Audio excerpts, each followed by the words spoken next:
এই যে পিসিমা চাটা। ও কি বৌমা, তুমি আজকে বাড়িতে বাপের বাড়ি যাওনি যে? আমি তো জানতাম না আগের থেকে যে আপনি আসবেন, যদি জানতাম তাহলে তো আমি কখনই চলে যেতাম। তোমার মন কি খালি বাপের বাড়ির দিকেই পড়ে থাকে নাকি? হ্যাঁ, সে তো একটু বাপের বাড়ির দিকে মন পড়ে থাকবেই বলুন। হ্যাঁ, তবে অতটা মন পড়ে থাকে না যতটা আপনার এই বাড়ির দিকে পড়ে থাকে। কয় বছর ধরে সংসার করে সংসারে তোমার মন টিকে না? তাও তো আমি কয়েক বছর ধরে সংসার করি, অনেকে তো বছর বছর সংসার করার পরেও সংসারে মন টিকে না। অত বাপের বাড়ি করো কেন? কি আছে তোমার বাপের বাড়িতে?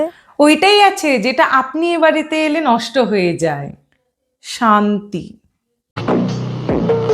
কি এত বড় কথা বললাম? জানি তো তুমি আর তোমার শাশুড়ি কেউ আমাকে পছন্দ করো না। আরে আপনি ভুল বললেন, আমরা আপনাকে খুব পছন্দ করি, কিন্তু যতক্ষণ আপনার মুখটা বন্ধ থাকে।